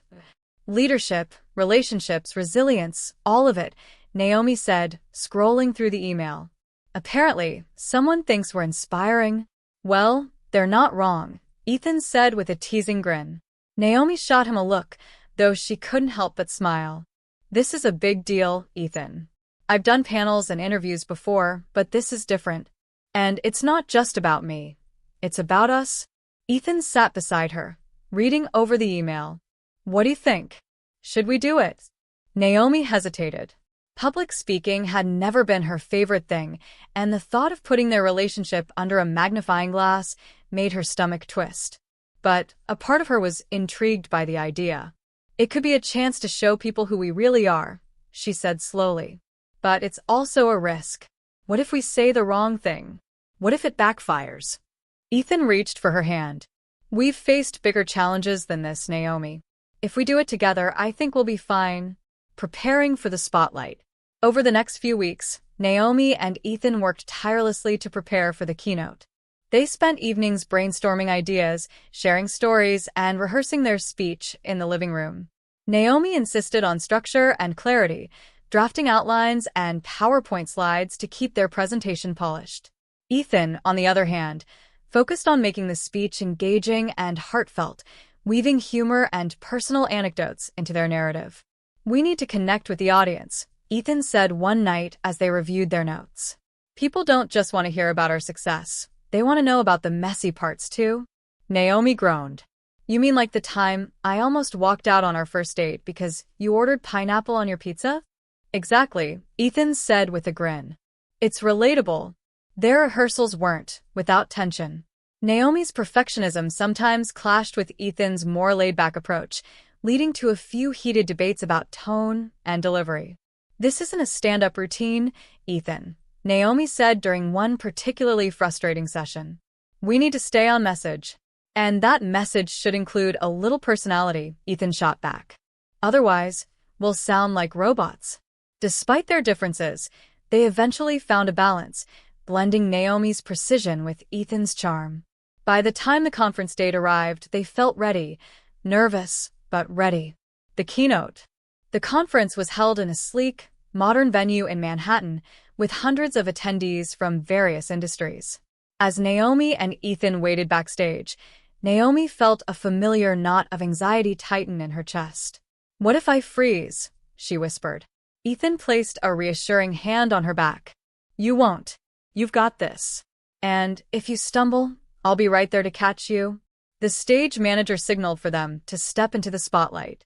Naomi took a deep breath, then walked onto the stage with Ethan by her side. The applause from the audience was warm and encouraging, but Naomi's nerves didn't settle until Ethan opened with an easy smile and a joke. "I think it's only fair to start with a confession," Ethan said, his voice carrying effortlessly across the room. "When I first met Naomi, I thought she hated me." The audience laughed, and Naomi rolled her eyes playfully. "I didn't hate you," she said, leaning into the microphone. "I just didn't think you were as charming as you thought you were." The crowd erupted into laughter again, and the ice was broken. As they delved into their story, Naomi and Ethan spoke candidly about the challenges they had faced, balancing demanding careers, overcoming societal expectations, and learning to communicate through their differences. Naomi shared her experiences as a Black woman in tech, detailing the microaggressions and stereotypes she had fought to overcome. Ethan spoke about his journey of stepping away from his family's expectations to pursue his passion for the arts. "Love isn't about finding someone who fits neatly into your life," Naomi said toward the end of their speech. "It's about building a life together that reflects both of you, your values, your dreams, and your willingness to grow. And sometimes," Ethan added, "it means learning how to share the last slice of pizza." The audience gave them a standing ovation, and as Naomi and Ethan walked off stage, hand in hand, they felt a sense of pride and relief. The ripple effect. The keynote sparked a wave of positive feedback. Attendees flooded social media with praise, calling Naomi and Ethan's story authentic, inspiring, and a testament to the power of partnership. Naomi received several emails from young professionals who resonated with her journey. One woman wrote, "As a Black woman in corporate America, I've often felt like I had to choose between my career and my personal life. Hearing your story gave me hope that it's possible to have both, and to thrive." For Ethan, the experience was equally validating. Creative Futures saw an increase in donations and volunteers, with many supporters citing his vulnerability and authenticity as reasons for wanting to get involved. A quiet celebration. That evening, Naomi and Ethan celebrated their success with a quiet dinner at home. Ethan had cooked her favorite meal, shrimp and grits, and they shared a bottle of wine on their balcony, watching the city lights twinkle in the distance. "I'm proud of us," Naomi said, her voice soft but full of emotion. "Me too," Ethan replied, raising his glass.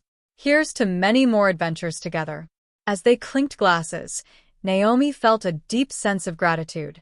Their journey hadn't been easy, but it had been worth every challenge. Together, They had created something beautiful, a partnership built on trust, love, and the courage to face the world as a team. And for the first time, Naomi and Ethan felt ready to embrace whatever the future held. Chapter 10: The Proposal. Months passed since Naomi and Ethan had delivered their keynote speech, and life had begun to feel like a carefully orchestrated symphony. Their partnership, once tested by doubts and external pressures, now thrived on mutual trust, respect, and shared dreams. But for Ethan, there was one piece of their story still missing. He knew in his heart that Naomi was the person he wanted to spend the rest of his life with. The question was, how could he make the proposal as meaningful and memorable as the woman herself? Planting the seeds. Ethan started planning weeks in advance. He wanted the proposal to reflect everything Naomi loved: intellectual depth, emotional connection, and a touch of understated elegance. He enlisted the help of Naomi's best friend, Carmen, who immediately jumped on board. "She's going to love this," Carmen said during one of their brainstorming sessions. "But you'd better get it perfect. Naomi has high standards, and if you mess it up, I'll never let you live it down." Ethan laughed. "No pressure, huh?" Together, they devised a plan. Ethan would propose during a private evening at the Brooklyn brownstone, using Naomi's favorite books and meaningful memories as part of the setup. On the day of the proposal, Ethan spent the afternoon transforming their living room into a scene straight out of Naomi's dreams. He scattered candles across the room, arranged fresh white lilies on the coffee table, and stacked several books with hand-picked passages marked by ribboned bookmarks. Each passage reflected a moment or theme from their relationship: growth, resilience, and unconditional love. By the time Ethan was done, the room glowed with warmth, a perfect reflection of the life they'd built together. Meanwhile, Carmen whisked Naomi away for a girls' day, keeping her distracted while Ethan prepared. They visited an art exhibit, got their nails done, and ended the day at a small cafe where Carmen casually steered the conversation toward Ethan. "So," Carmen said, sipping her latte, "do you ever think about what's next for you and Ethan?" Naomi smiled, her gaze softening. "All the time. He's everything I didn't know I needed. I don't know what the future holds, but I know I want him in it." Carmen hid her grin behind her coffee cup. "Good to know." That evening, Naomi returned to the brownstone, unaware of what awaited her inside. The moment she opened the door, she froze. "Ethan," she called, stepping inside. The soft glow of candles greeted her, along with the faint sound of jazz music playing in the background. The room smelled of fresh lilies, and her heart began to race. Ethan appeared in the doorway, dressed in a crisp white shirt and dark jeans, his face lit with a mixture of nervousness and excitement. "Hey," he said softly. "Hey," Naomi replied, her voice catching. "What's going on?" Ethan smiled and gestured toward the couch. "Come here. I want to show you something." Naomi walked over, her eyes taking in the books and the carefully placed bookmarks. Ethan handed her the first one. Their Eyes Were Watching God by Zora Neale Hurston. "Read the marked page," he said. Naomi opened the book and found a passage about Janie Crawford's journey towards self-discovery and love. Tears pricked her eyes as she realized Ethan had chosen a book that had shaped her perspective on relationships. The second book was The Alchemist by Paulo Coelho, with a highlighted passage about pursuing one's personal legend. The third was a poetry collection by Maya Angelou, with a bookmarked page from Phenomenal Woman. Naomi looked up at Ethan, her voice trembling. "You chose all of these for me?" "For us," Ethan said, stepping closer. "Every one of these books reminds me of something I've learned from you: your strength, your wisdom, your courage to follow your own path. You've taught me more about love and resilience than I ever thought possible." He reached into his pocket and pulled out a small velvet box. Dropping to one knee, he opened it to reveal a stunning diamond ring set in gold. "Naomi Carter," Ethan began, his voice steady despite the emotion in his eyes, "you've changed my life in ways I never imagined. You've shown me what it means to love without fear, to grow without limits, and to stand together no matter what. I want to spend the rest of my life learning from you, laughing with you, and loving you. Will you marry me?" Naomi's hands flew to her mouth as tears spilled down her cheeks. She nodded, her voice barely above a whisper. Yes. 1,000 times yes. Ethan slipped the ring onto her finger, then stood and pulled her into his arms. They held each other tightly, the weight of the moment settling over them like a warm embrace. Sharing the news. The next day, Naomi and Ethan shared their engagement news with their families and friends. Carmen screamed with excitement when Naomi called her, while Maya immediately began asking about wedding plans. Naomi's parents, Robert and Grace, were cautiously supportive. "I'm happy for you, sweetheart," Grace said. "Ethan seems like a good man." "He is," Naomi said firmly. "And I'm glad you're starting to see that." Ethan's mother, Margaret, cried tears of joy when she heard the news, while his father, Richard, offered a gruff but genuine congratulations. "You're a brave man, Ethan," Richard said. "She's a remarkable woman." "She is," Ethan replied, smiling. Over the next few weeks, Naomi and Ethan began envisioning their future together. They discussed wedding plans, potential honeymoon destinations, and the life they wanted to build as husband and wife.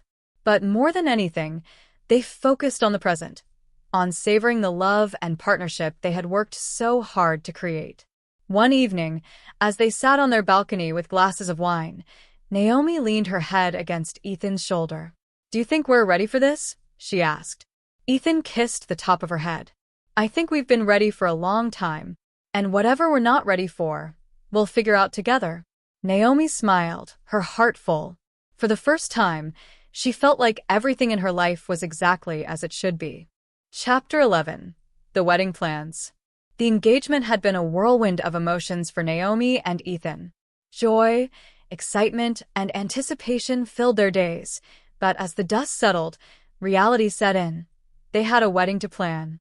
And while Naomi was thrilled to start this new chapter with Ethan, she quickly realized that blending their worlds for such an important occasion would not be without its challenges. From cultural expectations to differing visions for the day, their journey to the altar became a crash course in compromise, patience, and the power of love. The first big decision: the wedding style. 2 weeks after their engagement, Naomi and Ethan sat at their kitchen table, flipping through wedding magazines and scrolling through Pinterest boards. "Okay," Ethan said, pointing at a photo of a rustic barn wedding. "What about something like this? Outdoors, casual, good food, good music?" Naomi raised an eyebrow. "You mean country chic? Because that's not exactly my vibe." Ethan laughed. "Fair." "What's your vibe, then?" Naomi slid her phone across the table, showing him an image of a sleek, modern wedding venue with a dramatic floral arch and a chic black and white color scheme. "Wow," Ethan said, his eyes widening. "That's very elegant." "Exactly," Naomi said, smiling. "And expensive," Ethan added with a chuckle. Naomi rolled her eyes. "Okay, budget police. What about a compromise? Something modern, but not over the top." "Now you're speaking my language," Ethan said, leaning over to kiss her on the cheek. Navigating family expectations. As the couple began narrowing down their options, their families chimed in with their own opinions, often unsolicited. Naomi's mother, Grace, was particularly vocal about incorporating traditions from their African-American heritage. "You should have a libation ceremony," Grace suggested during a family dinner. "It's a beautiful way to honor our ancestors." Naomi nodded thoughtfully. "I like that idea, Mom. I'll talk to Ethan about it." But when she mentioned the libation ceremony to Ethan, he hesitated. "I think it's a great tradition," Ethan said carefully. "But we need to make sure my family understands what it means. You know how my dad can be with things he doesn't understand." Naomi sighed. "So, what do we do? Leave it out to avoid offending peoples?" "No," Ethan said firmly. "We include it. And I'll make sure my family gets it. This is your culture, and it's important to me too." Naomi felt a wave of gratitude for Ethan's support. It wasn't always easy navigating the intersection of their worlds, but moments like this reminded her why she had chosen him. The guest list drama. The next hurdle came with the guest list. Naomi and Ethan had envisioned an intimate wedding with close friends and family, but as they started listing names, the numbers quickly spiraled out of control. Do we really need to invite my dad's golf buddies? Ethan asked one evening, staring at the growing spreadsheet. And what about my cousins from Atlanta? Naomi countered. If we invite one side of the family, we have to invite the other. Before long, their intimate wedding had ballooned to over 150 guests. This is getting out of hand, Naomi said, rubbing her temples. I wanted something personal, not a family reunion. Let's cut it down, Ethan suggested. We'll stick to people who've been part of our journey, people who truly care about us. Though it took hours of deliberation, they eventually trimmed the list to 80 guests. It wasn't easy, but by the end, they both felt a sense of relief. The venue search.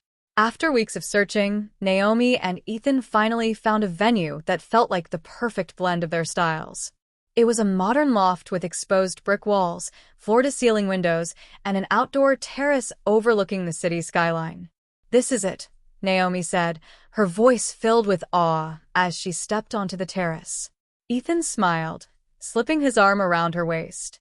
I can already see us standing here, saying our vows. They booked the venue on the spot, and for the first time since their engagement, the wedding felt real. The dress shopping experience.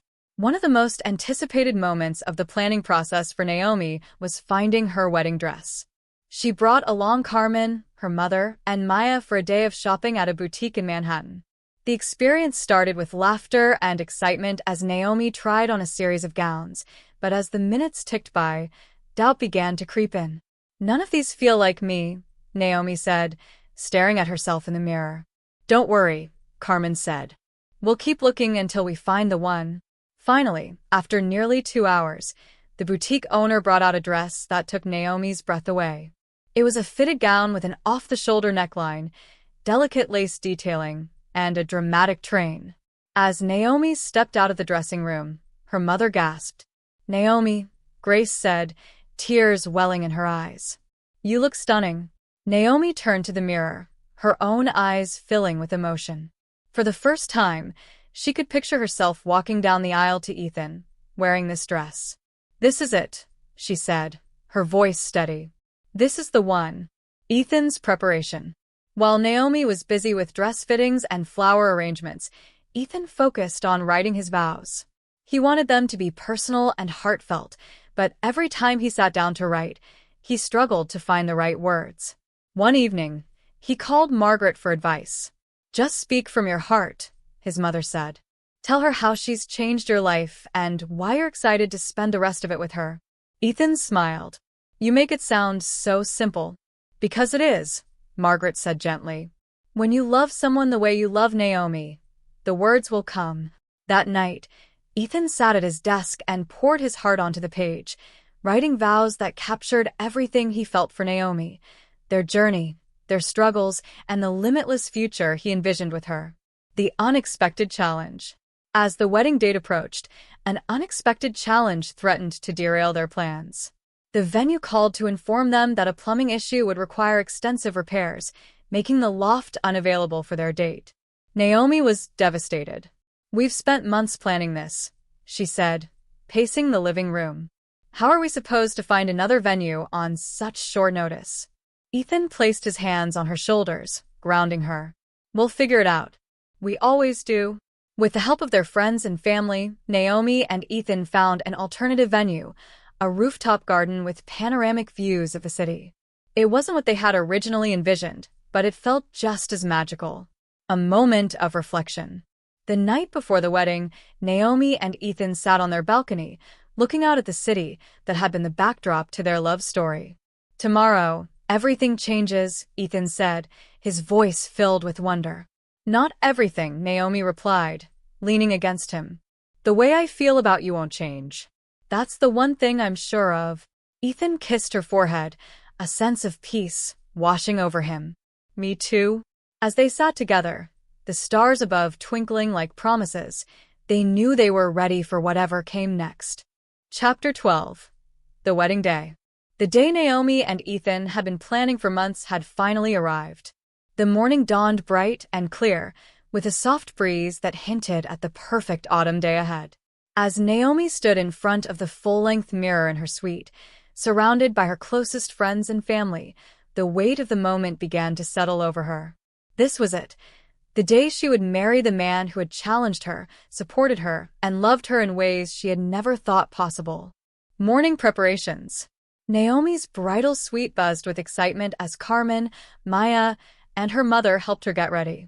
The room was filled with laughter, the faint hum of music, and the floral scent of the bouquets that sat neatly arranged on a nearby table. Carmen adjusted Naomi's veil, her grin wide and proud. "Girl, you're about to shut it down. Ethan's going to cry the second he sees you. Let's hope he can keep it together long enough to say, 'I do,'" Naomi joked, though her heart was pounding with anticipation. Her mother, Grace, stepped forward, her eyes glistening with emotion. "You look beautiful, Naomi. Truly stunning." "Thank you, Mom," Naomi said softly, her voice catching as she hugged her mother. Meanwhile, in a suite down the hall, Ethan was adjusting his tie in the mirror.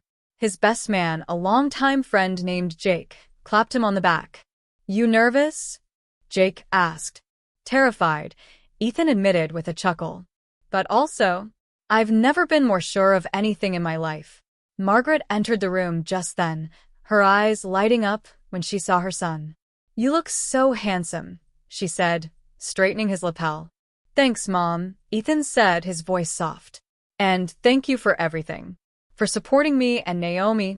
Margaret smiled, her eyes glistening. "She's the best thing that's ever happened to you. I'm just so glad you found each other." The ceremony. The rooftop garden was breathtaking. Twinkling fairy lights hung between the trees, and rows of white chairs lined the pathway leading to a flower-draped arch. The city skyline provided a stunning backdrop, its towering buildings softened by the golden glow of the setting sun. As the guests settled into their seats, soft jazz music played, setting the tone for the evening. Ethan stood at the altar, his hands clasped in front of him, his nerves barely contained. When the music shifted to a classical melody, signaling Naomi's entrance, his breath caught in his throat. Naomi stepped into view, her arm linked with her father's. Her dress shimmered in the sunlight, the lace detailing catching every ray. But it was her smile that stole Ethan's breath, the quiet, confident smile of a woman walking toward the rest of her life. As Naomi reached the altar, Robert kissed her cheek and placed her hand in Ethan's. "You look incredible," Ethan whispered, his voice thick with emotion. "So do you," Naomi replied, her heart full. The officiant began, welcoming everyone and speaking about the journey that had brought Naomi and Ethan to this moment. "Today, we celebrate not just the love between Naomi and Ethan, but the strength, resilience, and commitment they've shown in building a life together." The vows. Naomi and Ethan had chosen to write their own vows, and as Ethan pulled out a folded piece of paper, Naomi could see his hands trembling slightly.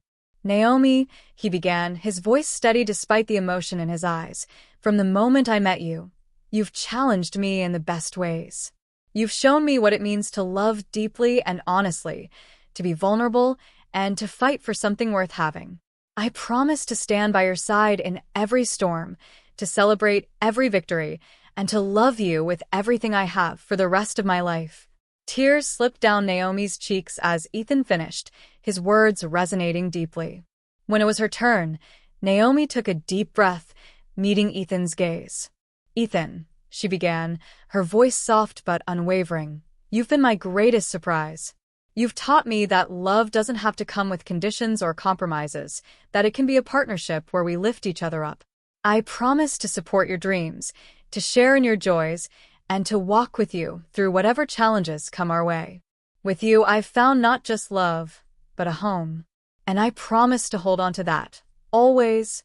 By the time she finished, there wasn't a dry eye in the audience. The celebration. When the officiant pronounced them husband and wife, Naomi and Ethan shared a kiss that drew cheers and applause from their guests. As they walked back down the aisle together, hand in hand, the sun dipped below the horizon, casting a golden glow over the garden. The reception was a lively celebration of love, filled with heartfelt toasts, laughter, and plenty of dancing. Naomi and Ethan's first dance was to a soulful rendition of "At Last" by Etta James, performed by a live band. As they swayed together, Ethan leaned down to whisper, "You're amazing, Mrs. Hayes." Naomi laughed, her heart swelling with happiness. "And you're not so bad yourself, Mr. Hayes." Later in the evening, Naomi's mother led the libation ceremony, pouring water onto the ground to honor their ancestors and asking for blessings on the newlyweds. Ethan stood respectfully beside Naomi, holding her hand as Grace spoke. It was a powerful moment that bridged their cultures, symbolizing the unity of their two worlds. A quiet moment. As the night wound down, Naomi and Ethan stole a moment away from the crowd, stepping onto a quiet corner of the terrace. The city lights twinkled below, and the soft hum of music drifted in the background. "I can't believe it's over," Naomi said, resting her head on Ethan's shoulder. "It's not over," Ethan replied, kissing the top of her head. "This is just the beginning." Naomi smiled, wrapping her arms around him. For the first time in her life, she felt like everything had fallen into place. Together, they looked out at the city that had been the backdrop to their love story, ready to take on whatever came next, side by side, as husband and wife. Chapter 13. The Honeymoon and a New Beginning. The wedding had been everything Naomi and Ethan had dreamed of: intimate, joyful, and filled with love. But as they boarded the plane for their honeymoon, leaving the flurry of wedding preparations and family obligations behind, they couldn't help but feel a sense of relief. For the first time in weeks, it was just the two of them again. Ethan squeezed Naomi's hand as they settled into their seats.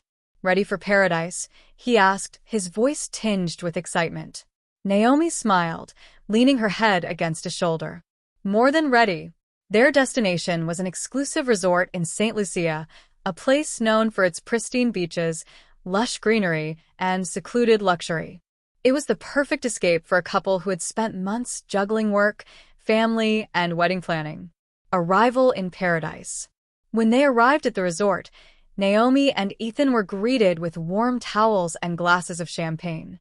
Their private villa was perched on a hill overlooking the turquoise waters of the Caribbean Sea. It had its own infinity pool, a sprawling balcony, and a cozy outdoor lounge area. "This is incredible," Naomi said, stepping onto the balcony and taking in the breathtaking view. Ethan wrapped his arms around her from behind. "Not as incredible as you," he said softly. Naomi turned to face him, her heart swelling with love. "You're going to spoil me, aren't you?" "Absolutely," Ethan said, grinning. Rediscovering each other. The first few days of the honeymoon were spent in blissful relaxation. They lounged by the pool, sipped fruity cocktails, and indulged in long, unhurried conversations that reminded them of why they had fallen in love in the first place. One afternoon, they went snorkeling in the crystal-clear waters, marveling at the vibrant coral reefs and colorful fish. Ethan, ever the adventurer, convinced Naomi to join him on a hike to a hidden waterfall. "I can't believe I let you talk me into this," Naomi said, laughing as she wiped sweat from her brow.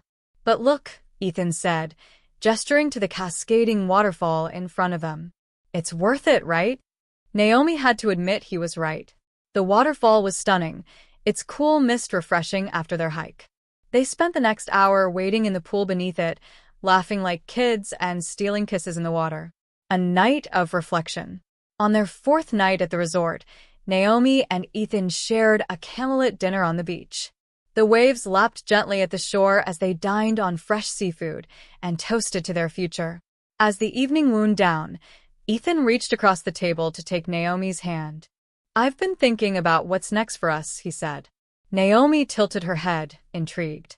"What do you mean?" "I mean, what kind of life we want to build together," Ethan said. "Where we want to live, what dreams we want to chase, big picture stuff." Naomi smiled, her heart swelling with gratitude for his thoughtfulness. "I want us to keep doing what we're doing, supporting each other, chasing our passions. But maybe we start thinking about some long-term goals, like buying a home, or starting a family someday." Ethan's eyes lit up at the mention of a family. "Someday, definitely. But for now, I just want to focus on us. Making sure we're solid before we take on anything bigger." Naomi nodded. "Agreed. And I think we're off to a pretty good start." Ethan raised his glass. "To us. And to whatever comes next." A glimpse of the future. As their honeymoon drew to a close, Naomi and Ethan spent one last evening on the balcony of their villa, watching the sun dip below the horizon. "I don't want this to end," Naomi said softly, her head resting on Ethan's shoulder. "It doesn't have to," Ethan replied. "This is just the beginning of our next adventure." Naomi smiled, her heart full. For the first time in her life, she felt completely at peace, secure in the love she and Ethan had built and excited for the life they were creating together. Returning home. When they returned to Brooklyn, life resumed its familiar rhythm, but something had shifted. The brownstone that had once been a symbol of compromise now felt like a sanctuary, a place where they could dream, grow, and plan their future. Naomi returned to work with renewed focus, inspired to mentor young women of color and advocate for greater diversity in tech. Ethan threw himself into expanding creative futures, using the momentum from recent donations to launch new programs and reach more kids. But they also made time for each other, carving out weekly date nights and quiet evenings at home. They learned to navigate the challenges of marriage with the same resilience and humor that had carried them through the early days of their relationship. A new chapter. One evening, as they sat on the couch sharing a bowl of popcorn, Ethan turned to Naomi with a mischievous smile. "I've been thinking," he said. "Oh," Naomi teased. "Should I be worried?" "Not at all," Ethan said, pulling a small notebook from the coffee table. "I want us to start a list, things we want to do together. Big things, small things, whatever comes to mind." Naomi raised an eyebrow. "Like a bucket list?" "Exactly," Ethan said. Naomi took the notebook, her mind already buzzing with ideas. "Okay, let's see, travel to Africa. Learn to cook something complicated. Take a road trip across the country. What about you?" Ethan grinned. "Visit Paris. Go skydiving." "Absolutely not," Naomi interrupted, laughing. "Fine," Ethan said, pretending to pout. "But we're definitely adding Dance Under the Stars." Naomi smiled, leaning against him as they filled the notebook with dreams and ideas. The future felt wide open, brimming with possibility, and they were ready to embrace it together. Chapter 14. Expanding Horizons. Married life settled into a steady, fulfilling rhythm for Naomi and Ethan, but it didn't take long before they started dreaming bigger. Their list of goals, written in that small notebook on a quiet evening, became a source of inspiration for their next chapter.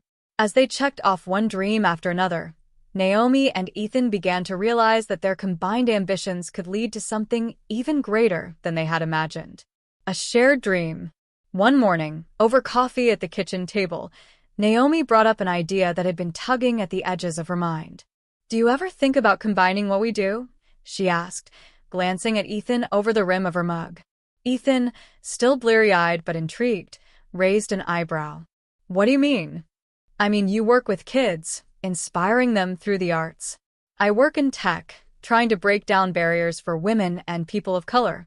What if we found a way to bring those two worlds together?" Ethan sat up straighter, his interest piqued. "Are you saying we start something together?" "Maybe," Naomi said, her tone cautious but excited. "Like a program that introduces kids to tech through creativity. Coding workshops that teach them to design apps or games, or even digital art programs." Ethan's face lit up. "That's brilliant. You could introduce them to a whole new world of opportunities, careers they might not have even considered. And you could show them how the arts and tech intersect," Naomi added. "It's not just about science or numbers. It's about innovation, storytelling, and imagination." Ethan reached across the table to take her hand. "I love it. Let's make it happen." The planning phase. They began brainstorming in earnest, sketching out ideas on a whiteboard Ethan had hung in their living room. Naomi used her tech connections to research grant opportunities and potential corporate sponsors, while Ethan leaned on his nonprofit experience to outline program logistics. Their vision started to take shape, a pilot program that would run out of Creative Future's existing space, targeting middle school students from underserved communities. The program would include workshops on coding, digital design, and multimedia storytelling, led by a mix of tech professionals and local artists. "This could change lives," Ethan said one evening as they reviewed their plans. "It already has," Naomi replied. thinking of the kids they'd work with and the possibilities they'd unlock. Pitching the idea. The next big step was pitching their idea to potential sponsors. Naomi took the lead, her experience in the corporate world proving invaluable. She crafted a compelling presentation that highlighted the program's potential impact, blending Ethan's storytelling expertise with hard data on the benefits of STEAM, science, technology, engineering, arts, and math education. Their first pitch meeting was with a prominent tech company known for its community initiatives. Naomi and Ethan walked into the conference room with a mix of confidence and nerves, armed with a polished presentation and a deep belief in their vision. Naomi started the pitch, her voice steady as she laid out the program's goals. Then Ethan took over, sharing a personal story about a Creative Futures student who had discovered her passion for graphic design through the arts program. By the time they finished, the room was silent. Then, the company's lead representative smiled. "This is exactly the kind of initiative we want to support," she said. "We're in." Naomi and Ethan exchanged a look of relief and excitement. It was the validation they needed to take the next step.